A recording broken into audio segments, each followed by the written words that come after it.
abandoned by her parents. She finds an abandoned tunnel, and what she finds there changes her life. Emma Thompson was only 8 years old when her life completely changed on a cold July dawn in Asheville.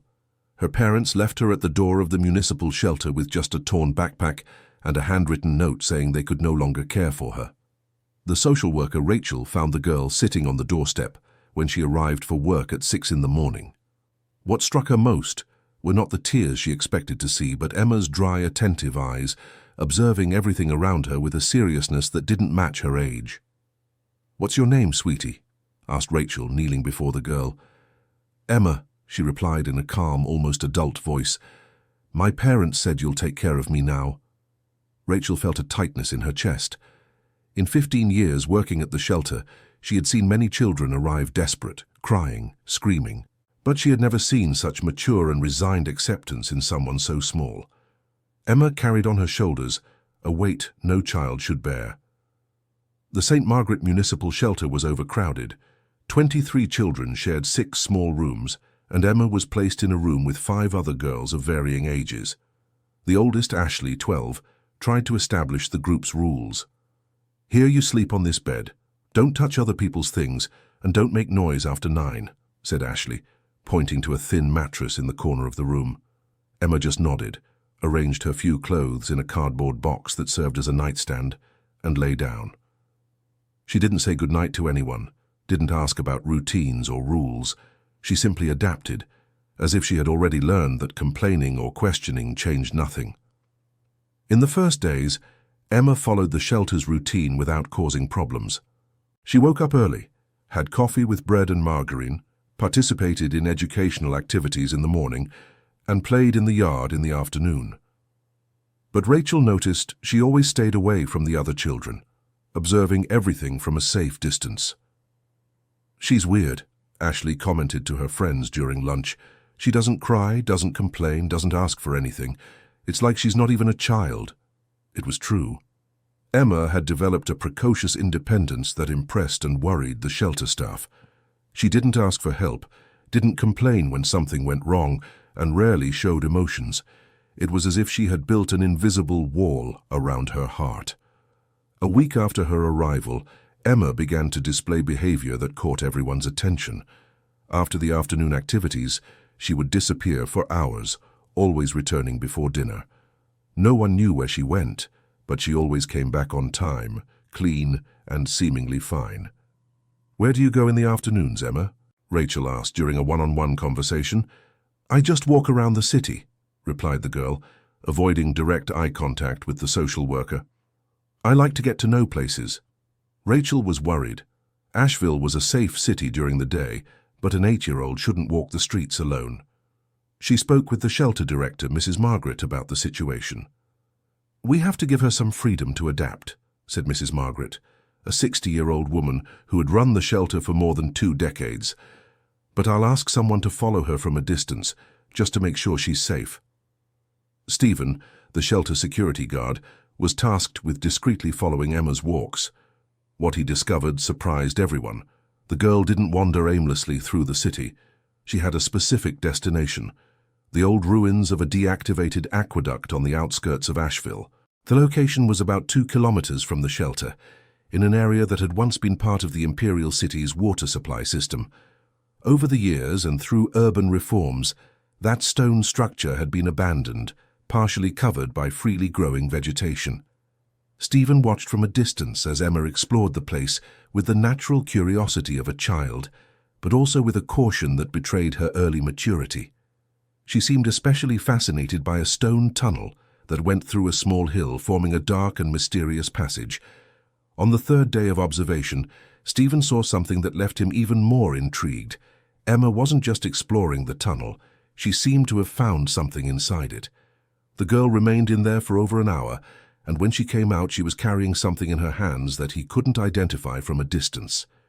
"She found something in that tunnel," Stephen reported to Mrs. Margaret. "I don't know what it is, but she spent a long time in there, as if she were reading or studying something."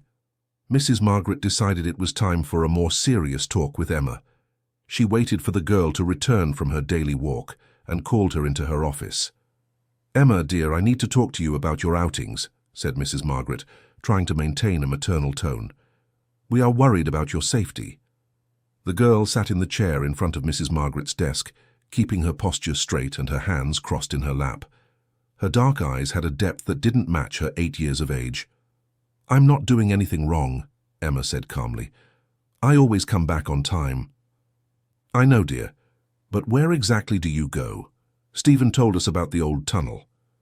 Emma hesitated for a moment, as if she were assessing whether she could trust Mrs. Margaret. Then she sighed in a way that sounded much older than she was. "I found something there," she admitted. "Something someone left. What did you find, Emma?" The girl opened her backpack and took out a hardcover notebook, worn by time with yellowed pages. It was an ordinary notebook, the kind used in schools, but it was filled with handwritten notes in careful, delicate handwriting. "Was this what you were reading in the tunnel?" Emma nodded. "There are many things written here. Recipes, stories, people's names. The person who wrote seems very good." Mrs. Margaret carefully took the notebook and flipped through some pages. The handwriting was definitely that of an adult, probably elderly, judging by the trembling in some words.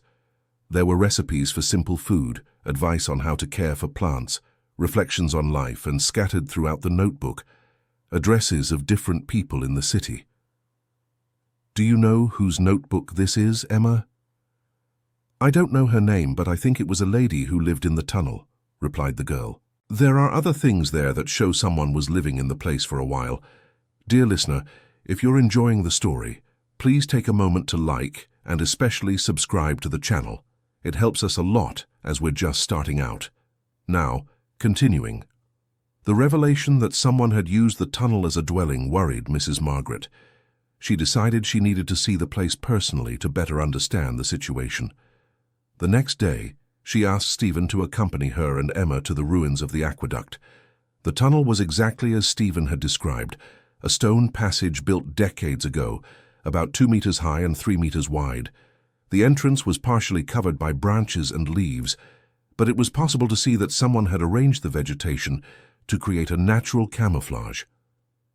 Inside the tunnel, Mrs. Margaret found clear evidence that someone had turned that space into a temporary home.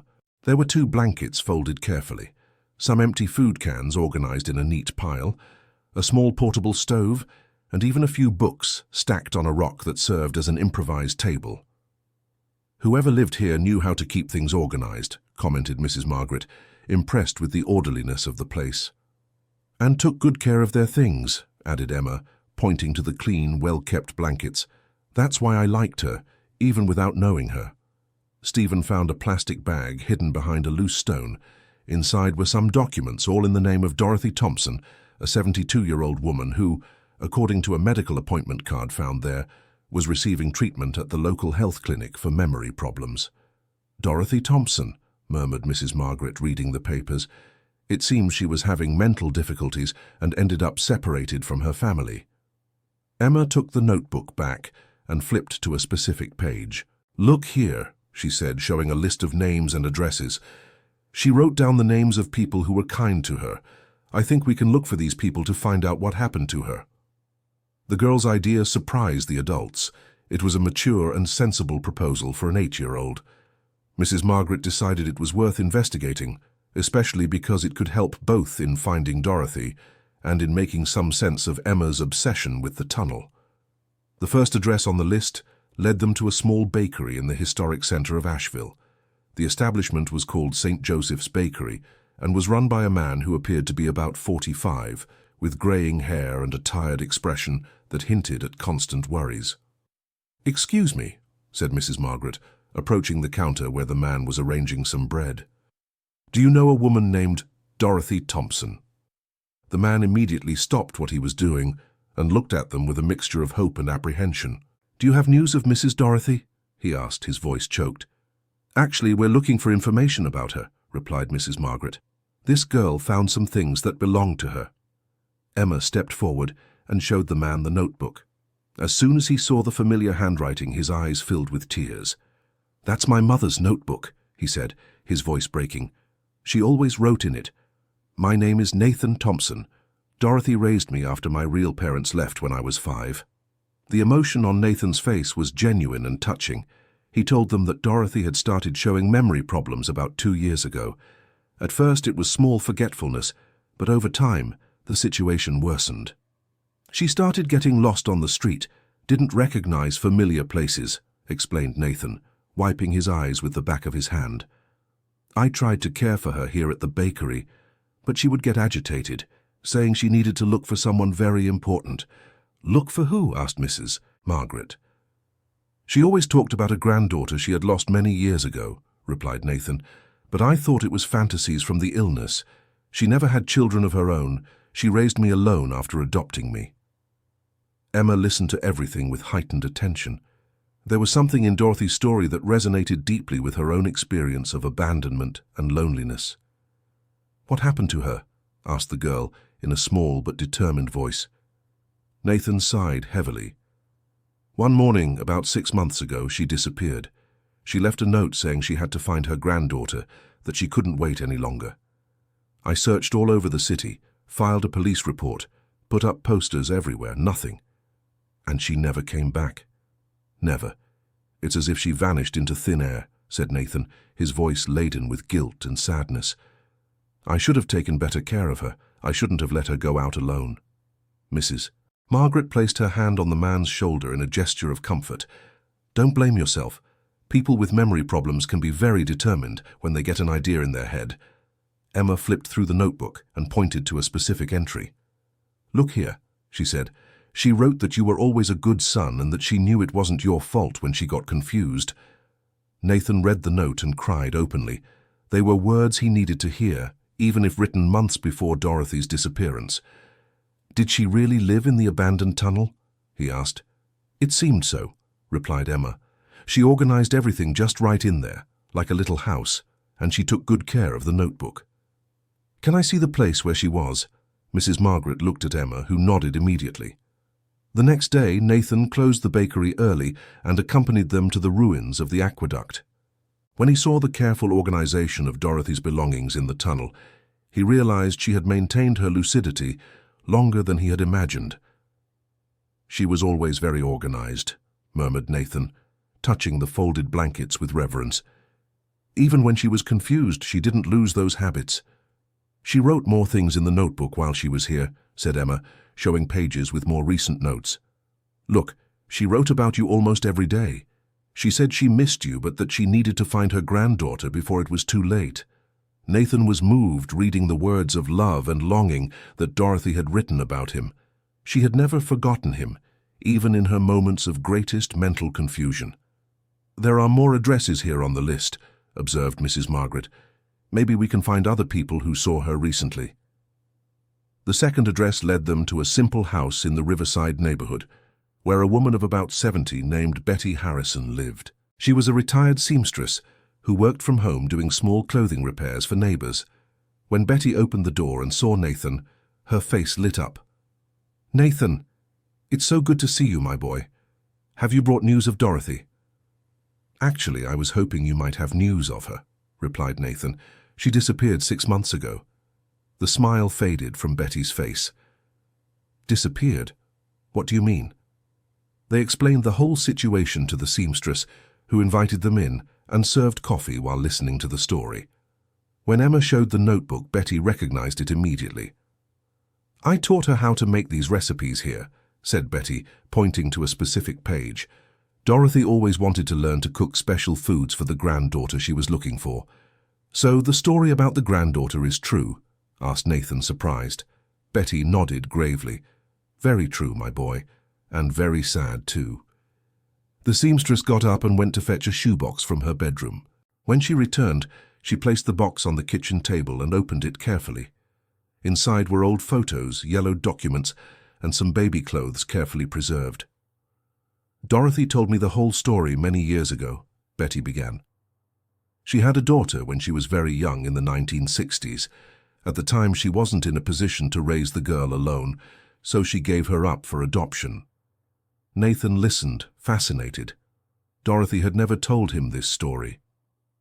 Dorothy's daughter was named Sarah Ann. She was adopted by a family from Chicago. But Dorothy never stopped thinking about her, continued Betty.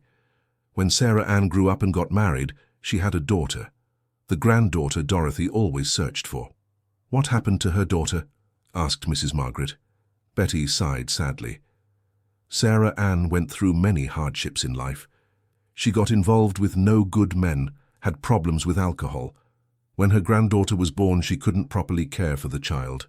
Emma listened to every word, feeling a strange connection to that story of abandonment and lost family.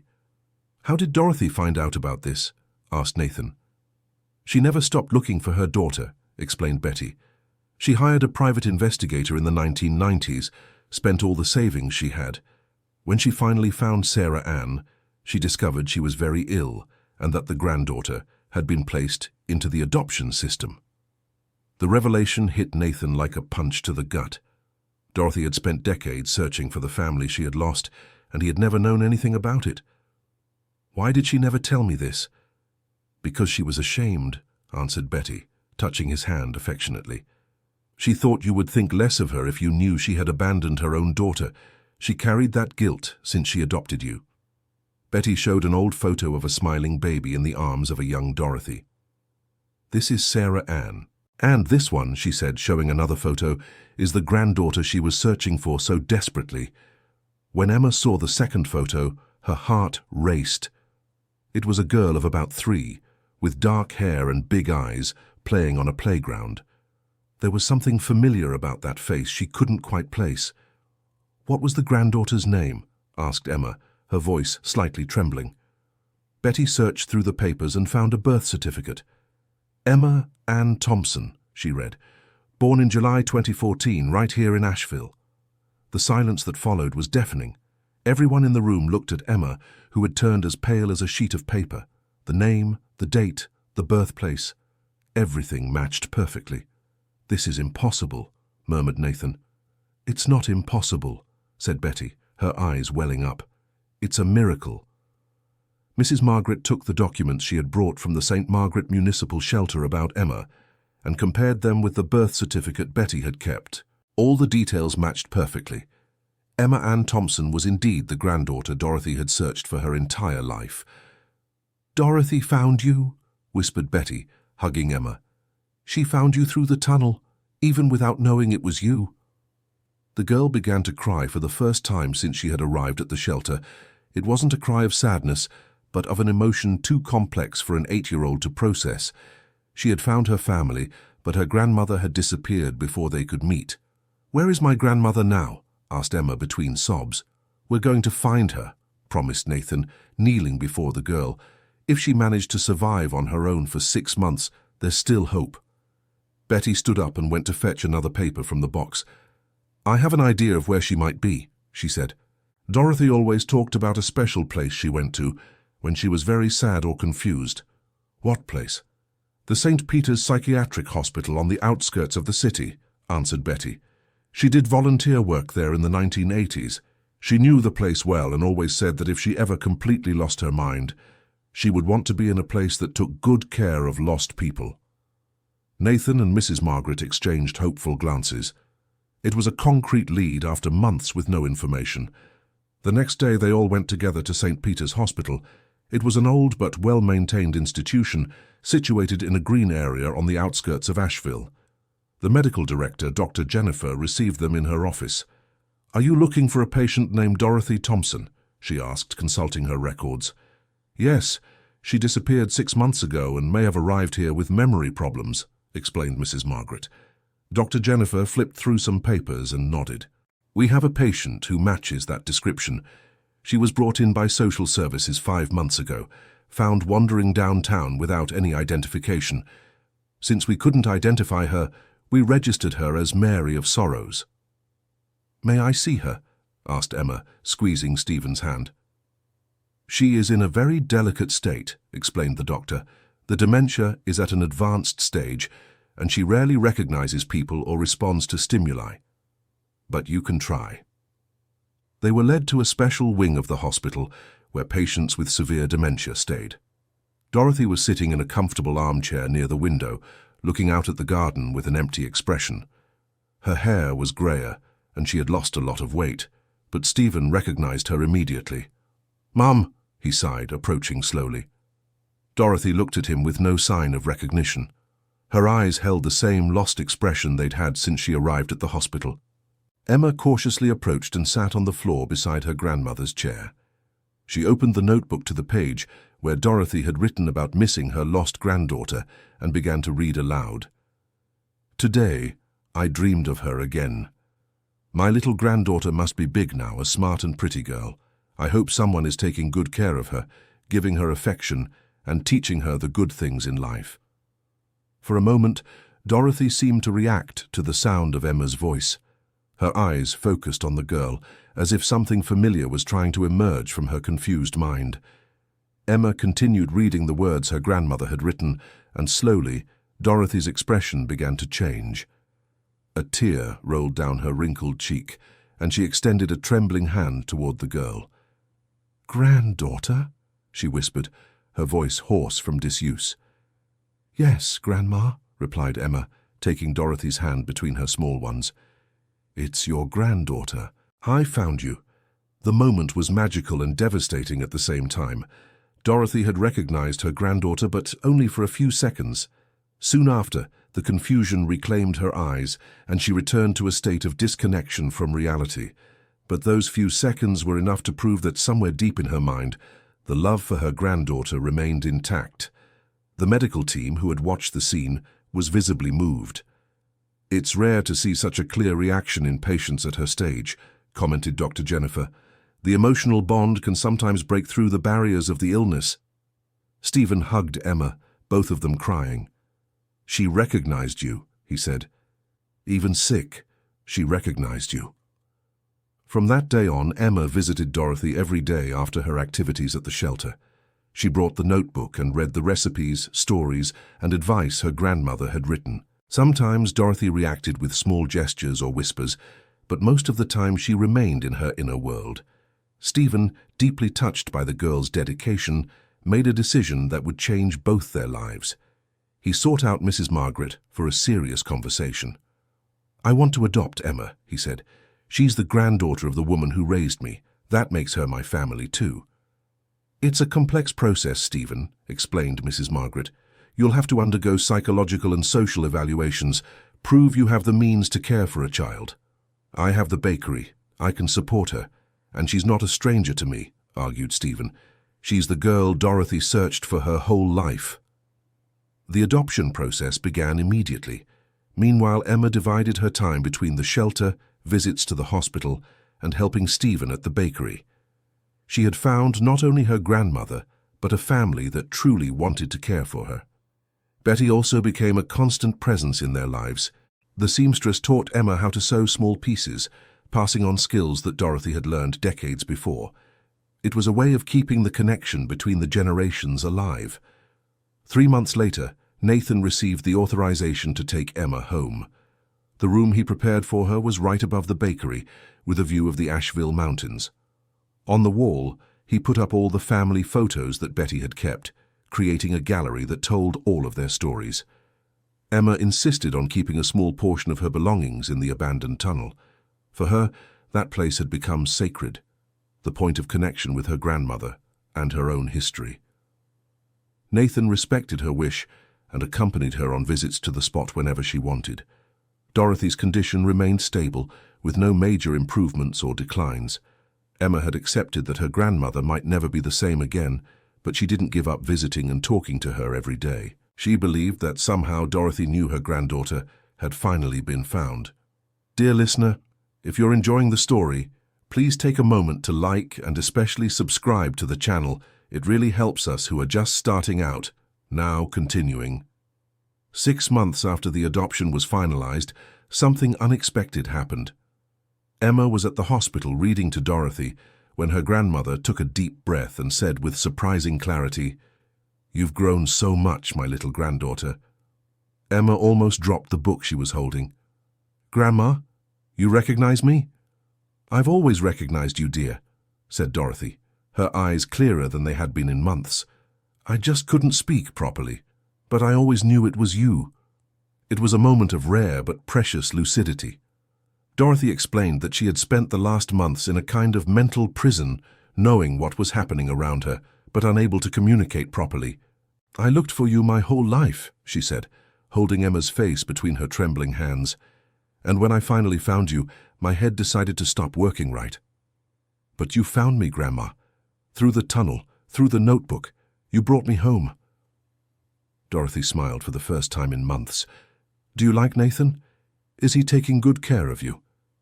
"He's wonderful," Emma replied, "and he loves you very much too." "He was always a special boy, and now I have two special people to love." Dorothy's lucidity lasted only a few hours, but it was enough time for her to officially bless Nathan's adoption of Emma and ask them to take care of each other. She also asked Emma to keep the notebook forever as a way of keeping the family history alive. When the mental confusion took hold of Dorothy again, Emma wasn't sad. She had gained what she needed most, confirmation that she was loved and that she had a place in the world. Life at the bakery became a happy routine for Emma. She helped Nathan in the mornings, went to school in the afternoons, and spent her evenings studying and reading her grandmother's notebook. Betty came to have dinner with them twice a week, creating a warm family atmosphere. Nathan discovered that Emma had a special talent for dealing with the bakery's customers. She was polite, attentive, and had a maturity that charmed people. Many customers came specifically to talk to her, and some even brought sweets and small gifts. "That girl has a special gift," commented Mrs. Martha, a regular customer of the bakery. "She listens to people in a way that makes you feel important." It was true. Emma had developed a deep empathy through her own experiences of abandonment and loneliness. She could tell when someone was sad or needed a kind word, and she always found something gentle to say. 1 year after the adoption, Nathan decided to expand the bakery. He created a small space with tables where people could have coffee and chat. Emma suggested they serve the recipes Dorothy had written down in the notebook, creating a special connection between the past and the present. "Let's call it Grandma Dorothy's Corner," suggested Emma. "That way, she's part of our new life too." The idea was a success. The space became a meeting point for lonely people in the community, especially seniors who would come to talk and feel part of a larger family. Emma would move between the tables, listening to stories and offering her warm companionship. Among the regulars was Mr. Harold, an 80-year-old widower who had recently lost his wife. He came every afternoon for coffee and to talk with Emma about his late wife, Margaret. "You two are very much alike," he commented one day, observing the affectionate interaction between Emma and Nathan. "Margaret and I also found each other in a kind of miraculous way." Emma loved hearing the love and family stories the customers shared. Each story reinforced her belief that the right people always find a way to each other, even under the most unlikely circumstances. Mrs. Florence, a 70-year-old woman who lived alone, became another regular. She had lost touch with her children after they moved to other cities and found in the bakery the family she had lost. "That girl reminds me of my granddaughter," she said to Nathan one day. "She has the same sweet way of listening and making you feel wanted." Nathan watched proudly as Emma brought light into so many people's lives. The girl who had arrived at the shelter with empty eyes now radiated warmth and love wherever she went. The second anniversary of Emma's arrival at the shelter was celebrated at the bakery, with all the regular customers joining the party. Betty made a cake using one of Dorothy's recipes, and they organized a small exhibition with the most beautiful pages from the notebook. "2 years ago, I thought I was lost forever," said Emma during the party. "Today I know I was just on my way to finding you all." That night, after all the guests had left, Emma and Nathan walked to the tunnel where it had all begun. They brought flowers and lit a candle in honor of Dorothy and the journey that had united their lives. "Thank you, Mother," Nathan whispered to the wind. "Thank you for bringing her to me." Emma left a new page she had written for her grandmother's notebook, telling about her new life and the love she had found. It was a way of completing the circle, transforming a story of abandonment into a story of reunion and family. At the hospital, Dorothy remained in her own private world, but the nurses reported she seemed calmer in recent months, as if a deep worry had finally been resolved. Emma continued visiting her regularly, always bringing news about the bakery and her life with Nathan. During one of these visits, Dorothy held Emma's hand and said, in a rare moment of clarity, "You brought peace to my heart, little granddaughter. Now I can rest knowing you are safe." They were the last coherent words Dorothy was able to speak. A few weeks later, she passed away in her sleep, with a serene smile on her face. Emma was sad, but also felt immense gratitude for having known her grandmother and for having received her love, even if for a short time. Dorothy's funeral was a moving event. Besides Nathan, Emma, and Betty, many of the bakery's customers who had heard the family's story attended. Everyone wanted to pay their respects to the woman who, even without knowing them directly, had been responsible for uniting so many hearts. Emma read a letter she had written to her grandmother, thanking her for all the sacrifices she had made and for never giving up searching for her. She promised to honor Dorothy's memory by helping other people find their own families and their own place in the world. After the funeral, Nathan made an important decision. He officially turned Grandma Dorothy's Corner into a social project. The space would now host children from the shelter a few afternoons a week, offering warm meals, help with homework, and most importantly, a welcoming family environment. Emma became the project's ambassador. At just 10 years old, she already displayed a wisdom and maturity that charmed everyone. She knew exactly what children in abandonment situations needed to hear, because she herself had been in that place. "You are not alone," she would say to the children visiting the bakery. "Sometimes the family we're looking for isn't the family we're born into, but the family that chooses to love us." The project grew quickly. Other people from the community volunteered to help, donating time, money, and affection. The bakery became a support center, not only for abandoned children, but for anyone who needed a little love and attention. Betty moved into a small apartment above the bakery to be able to help with the project daily. She taught sewing to the older girls, while Nathan taught the boys how to make simple breads. Emma coordinated the activities and did what she knew best, listening and welcoming. 3 years after Emma's arrival at the shelter, the Grandma Dorothy's Corner project had become a reference in Asheville. They served about 40 children per week and had managed to reunite 12 families through successful adoptions. Emma, now 11 years old, had become a young speaker at events about adoption and foster care.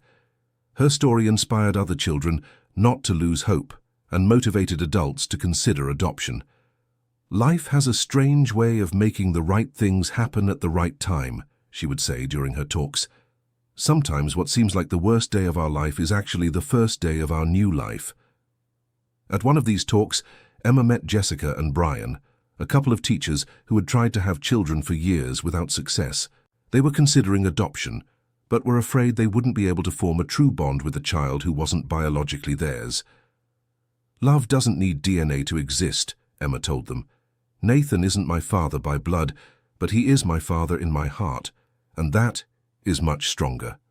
Emma's testimony deeply touched the couple, who decided to proceed with the adoption process. 6 months later, they adopted a 5-year-old girl named Lily and became regular visitors to the bakery. "Thank you for giving us courage," Jessica said to Emma during a visit. "Lily brought a joy to our lives that we didn't even know was missing." Stories like this repeated constantly. The project had become a catalyst for positive transformations in the community, and Emma was the beating heart of it all. On the 4th anniversary of her arrival at the shelter, Emma received a special surprise. The Asheville City Council honored her with a Social Merit Medal, recognizing her contribution to improving the lives of children in vulnerable situations. "I didn't do this alone," she said during the award ceremony. "It all started with my grandmother Dorothy's love, continued with the care from Nathan and Betty, and grew with the support of the entire community." Nathan watched the ceremony proudly, remembering the quiet, withdrawn girl he had met at the hospital 4 years earlier. Emma's transformation was a testament to the power of love and care to heal deep wounds. That night they returned once more to the tunnel where it had all begun. Now, the site was maintained by the city as a monument to the family's history, with a plaque explaining how that place had been the meeting point between a grandmother and her lost granddaughter. "Sometimes I wonder what would have happened if I hadn't found Grandma's notebook," said Emma, sitting at the tunnel entrance. "I believe you would have found each other anyway," replied Nathan. "Love always finds a way." Emma smiled, knowing he was right. Her story and Dorothy's had proven that true family bonds are stronger than any adverse circumstance. 5 years had passed since that cold morning when an 8-year-old girl was left at the shelter's door. Now, Emma was a confident 13-year-old teenager, full of dreams for the future. She wanted to study psychology to help other children who had gone through situations similar to hers. "I want to be the person I needed when I was little," she would say, whenever someone asked about her career plans. Nathan and Betty fully supported her dreams. They had created an education fund to ensure she could attend university when the time came. The Grandma Dorothy's Corner project continued to grow. They now had a formal partnership with the municipal shelter and with several families interested in adoption. Emma had become the bridge between abandoned children and loving families, using her own experience to facilitate life-changing meetings. On her 13th birthday, Emma received a very special gift. An editor from the city had become interested in her story and proposed publishing a book telling her and her grandmother's journey. The book's royalties would be directed to the bakery's social project. "The Tunnel of Love," said Emma, when asked about the title she wanted for the book.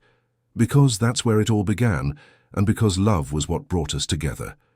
The book was launched the following year and became a local success. Many people were inspired by Emma's story to start their own projects to help abandoned children. The support network created from the bakery spread throughout the mountain region of North Carolina. Dear listener, if you're enjoying the story, please take a moment to like and especially subscribe to the channel. It helps us a lot as we're just starting out. Now continuing. During the book launch, Emma reconnected with some special people from her past. Rachel, the social worker who had welcomed her at the shelter, was in the audience with tears in her eyes. "I knew you were special from day one," Rachel said after the talk, "but I never imagined you would become such a powerful force for good." Mrs. Margaret, the shelter's former director, also attended the event. She had retired, but continued to follow the paths of the children who had passed through her institution. "You are proof that our children can overcome any adversity when they receive love and opportunities," she said to Emma. The event was covered by the local press, and Emma's story spread beyond Asheville. She began receiving invitations to speak in other cities, always accompanied by Nathan or Betty. On one of these trips to the city of Boulder, Emma met a 9-year-old boy named Tyler, who was in a situation similar to what she had experienced. The boy's parents had died in an accident, and he was living in a shelter, closed off from the world and refusing all attempts at connection. "He hasn't spoken to anyone in 3 months, explained the shelter's psychologist. "He doesn't cry, doesn't complain, doesn't interact." It was as if he had built a wall around his heart. Emma recognized the behavior immediately, for she herself had reacted similarly to abandonment. She asked for permission to speak with Tyler alone. "Hi, Tyler," she said, sitting on the ground beside the boy who was isolated in the shelter's courtyard. "My name is Emma, and I've been exactly where you are now." The boy looked at her with suspicion, but didn't move away. "I know what it's like to feel like the whole world has collapsed on you," Emma continued. "I know what it's like to think that no one will ever want to take care of you, that you'll be alone forever." Tyler remained silent, but Emma noticed he was listening intently. "You know what I learned? That sometimes bad things happen to lead us to the good things. I lost my parents, but I found an even better family. You will find yours too." It was a slow process, but over several visits, Emma managed to win Tyler's trust. She told him her own story, showing him that the pain he was feeling could heal. "How do you know it will work out for me too?" asked Tyler during one of their conversations. "Because you have something very special," Emma replied. "You have a heart that knows how to love, even when it's hurt. And that is the most precious thing there is."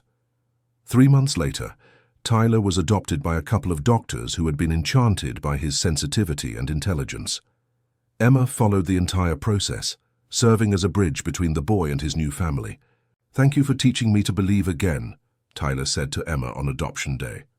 "Thank you for letting me help," she replied, hugging him affectionately. The experience with Tyler motivated Emma to create a new project, a mentorship program where teenagers who had been successfully adopted helped younger children in the adaptation process. The idea was embraced by the state government and implemented in several shelters across the region. By age 15, Emma had directly helped more than 50 children find loving families. Her reputation as the girl who connects hearts had spread throughout the state of North Carolina. She continued living with Nathan and studying at the local school, but her weekends were dedicated to social work. Betty, now 80 years old, remained her inseparable companion and advisor. "You've become a strong and courageous woman," Betty would say to Emma. "Your grandmother Dorothy would be so proud." Indeed, the memory of Dorothy remained alive in everything Emma did. Her grandmother's notebook had become her spiritual guide, and she always carried a photo of Dorothy during her talks and shelter visits. On her 16th birthday, Emma received an unexpected proposal. An international children's rights organization invited her to become a youth ambassador for their causes.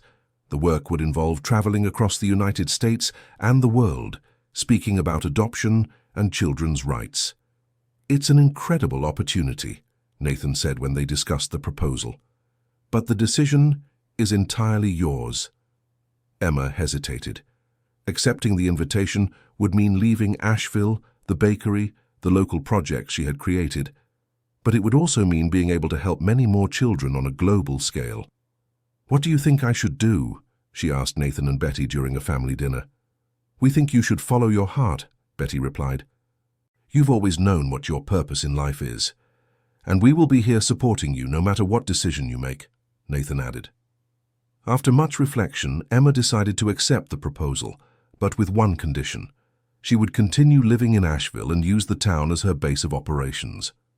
The trips would be sporadic, allowing her to maintain her local connections. The international organization accepted her conditions, impressed by her maturity and clarity of purpose. At 16, Emma became the youngest ambassador in the institution's history. Her first international mission was to Honduras, where she visited orphanages in rural and urban areas. The experience was transformative, as she realized that child abandonment was a global problem, but that solutions could also be universal. "Love has no nationality," she said during an interview for Honduran television. "An abandoned child in Asheville feels the same pain as an abandoned child in Tegucigalpa." Back in the United States, Emma implemented at the bakery some techniques she had learned abroad.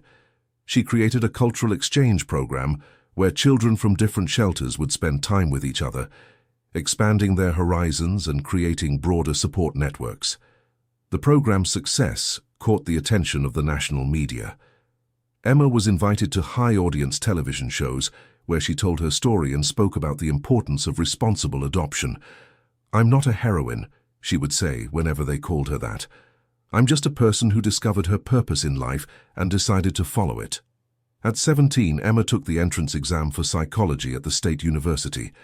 She placed first, surprising everyone except Nathan and Betty, who had always believed in her academic potential. "She was always a brilliant girl," Nathan commented during an interview for the local newspaper. "The difficult circumstances of her childhood only made her mature more quickly." Emma decided to take the psychology course at night so she could continue with her social projects during the day. It was a tiring routine, but she was determined to graduate so she could help even more people. During her first year of college, she met professors who were interested in her story and practical experience. Some invited her to participate in research on childhood trauma and resilience. "It's rare to find someone who combines personal experience with academic dedication the way you do," said Professor David, advisor of a research project on adoption. "You have a unique perspective on the subject." Emma became involved in several research projects, always focusing on ways to improve the child protection system in the United States. Her academic work was based on her practical experience, creating a bridge between theory and reality. At 18, she organized the first National Youth Congress for Adoption, bringing together in Asheville over 500 young people who had been adopted or who worked with child-related causes. "This Congress is proof that children who were abandoned can become agents of social transformation," she said during the opening of the event. The Congress was an absolute success, with the participation of national and international experts. Many practical proposals came out of the event, including the creation of a national support network for adoptive families. Nathan and Betty proudly watched Emma's opening speech. Seeing her on stage, confident and eloquent, speaking to hundreds of people, was the fulfillment of a dream they didn't even know they had. "She exceeded all our expectations," Nathan commented to Betty during the Congress. "She even exceeded the expectations Dorothy herself had," replied the seamstress, her eyes brimming with emotion. During the Congress, Emma announced her next project, the creation of an institute dedicated to research and development of public policies for children in vulnerable situations. The institute would be headquartered in Asheville, but would have a national reach. "I want no child to go through what I went through," she said during the announcement. "Not because the experience was bad, but because it could have been avoided if we had better protection and support systems." The Institute's project received support from various national and international organizations. Emma spent the following months developing the business plan and seeking funding for the initiative. At 19, in the middle of her second year of college, Emma officially inaugurated the Dorothy Thompson Institute, named in honor of the grandmother who had changed her life. The institute occupied a restored building in the historic center of Asheville, near the bakery that continued to be the heart of its activities. "This institute is my grandmother's dream realized," said Emma during the opening ceremony. "She always wanted every child to have a family that loved them." The institute began its activities with 3 main programs: research on more efficient adoption methods, training for families interested in adoption, and psychological support for children in the process of family transition. Emma hired a team of qualified professionals, but made a point of maintaining direct involvement in all activities. She continued visiting shelters, talking with children, and participating in adoption processes. "I will never distance myself from the direct work with children," she would tell her team. "That is the source of everything we do here." The institute quickly gained national recognition. In just 1 year of operation, they had facilitated over 200 successful adoptions and trained more than 1,000 families interested in the process. At 20, Emma received her first major international recognition, the Global Children's Rights Award, granted by the United Nations. She was the youngest person in history to receive the honor. "This award is not mine," she said during her acceptance speech in New York. "This award belongs to all the children who found love despite abandonment, and to all the adults who opened their hearts to love unconditionally." The ceremony was broadcast live in the United States, and Nathan watched, moved from his bakery in Asheville. Betty, now 85 and more frail, was beside him, crying with pride. "Our girl is changing the world," whispered Betty. "She was always special," replied Nathan. "Dorothy knew that when she searched for her all her life." Back in the United States, Emma decided to expand the Institute's activities. She opened branches in Chicago, Austin, and Miami, always maintaining the same focus on the quality of care and the efficiency of the processes.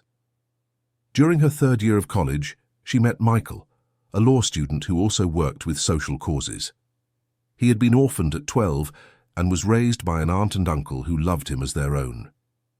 "Our stories are similar," Michael said during their first date. "I also discovered that family isn't just about blood."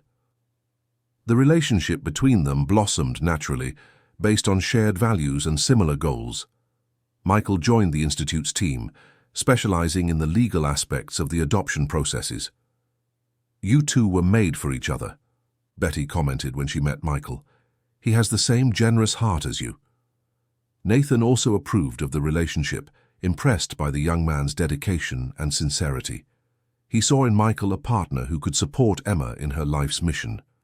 At 21, Emma graduated in psychology with honors, since her final thesis on resilience in adopted children was considered one of the best in the university's history and was later published in specialized journals. "You brilliantly combined personal experience with academic rigor," said her advisor during her thesis defense.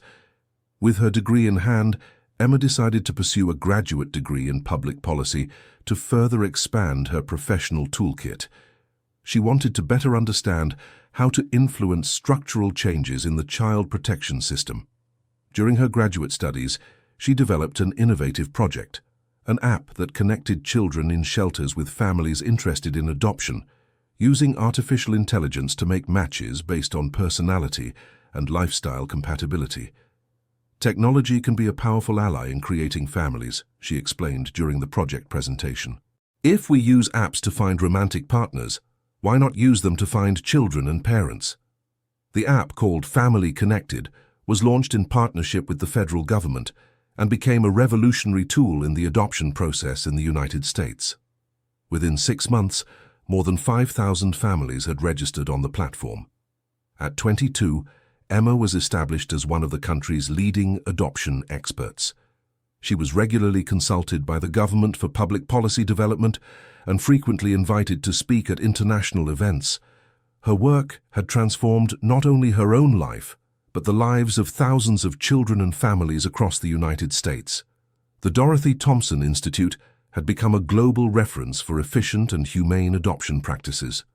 One December night, exactly 14 years after she had been abandoned at the shelter's door, Emma was in her office at the Institute, reviewing the year's statistics. The numbers were impressive. More than 3,000 adoptions facilitated, 15,000 families trained, and a 40% reduction in the average time children spent in shelters. Nathan entered the office bringing a coffee and a piece of the chocolate cake that Dorothy had taught her to make through her recipes. "Working late again?" he asked, sitting in the chair across from Emma's desk. "Just reviewing how much we managed to help this year," she replied, showing him the reports. "Sometimes I'm still amazed by what we've built." "You built it, dear. I just supported you." "No, Dad. We built it together. You, me, Betty, Grandma Dorothy. We are a family, and families build things together." Nathan smiled, touched by the affectionate way she always referred to the family they had formed. Even after so many years and so much success, Emma had never lost her humility and her gratitude for the love she had received. "What do you think Dorothy would think of all this?" he asked. Emma looked at the photo of her grandmother she always kept on her desk. "I think she would be happy to know that her search for me was not in vain, that her love generated more love, which spread to thousands of people." That same night, Emma and Nathan walked to the tunnel where it had all begun. The place was now an official city memorial, visited by tourists and scholars interested in the family's history. 14 years ago, I was a lost girl looking for answers, said Emma, touching the stones at the tunnel entrance. Today I know that the best answers come when we stop searching and start helping other people find theirs. And you still have so much to build, said Nathan. This story is just beginning. Emma nodded, looking at the stars shining in the Asheville sky. She had big plans for the future, expanding the Institute to other countries in North America, developing new technologies to facilitate adoptions, and perhaps one day starting her own family through adoption. "You know what makes me happiest about all of this?" she said to Nathan as they walked back home. "What?" "Knowing that every child we help find a family will grow up knowing they are loved. And some of those children will grow up and help other children, creating an endless chain of love and care. Like you did, like I did, and like many others will do." They arrived at the bakery, which even closed radiated the warmth and coziness that had become characteristic of the place. Betty was waiting for them in the living room, knitting a little sweater for one of the children in the project. "How was the walk to the tunnel?" she asked, looking up from her knitting. "Inspiring, as always," replied Emma, kissing the elderly woman's forehead. "It reminds me of where I came from and where I'm going." "And where are you going, dear?" Emma smiled, hugging the two people who had transformed her life. "Wherever there are children needing love and families needing children. This world is full of love waiting to be connected." That night before bed, Emma wrote a new page in Dorothy's notebook, as she had done every night for 14 years. She wrote about the day's successes, about the families she had helped form, about the plans for the future. At the end, as always, she wrote, "Thank you, Grandma, for never giving up on looking for me. Your love found me, and now multiplies every day through every child who finds their family. Your granddaughter, who loves you forever, Emma." And so the girl who had been abandoned on a cold July morning became the woman who dedicated her life to ensuring no child went without the love of a family. The abandoned tunnel that had been her refuge transformed into a symbol that, even in the darkest places, there is always a light waiting to be found. Emma's story was living proof that true love always finds a way, even when that way passes through dark tunnels, wounded hearts, and nearly lost dreams. Because in the end, what matters isn't where we start, but where we choose to arrive and how many people we bring with us on that journey. End of story. So, what did you think of this touching story? I want to know from you. Do you believe Emma made the right decisions in dedicating her life to helping other children? Leave your honest opinions here in the comments. Don't forget to like this video and subscribe to the channel for more moving stories like this.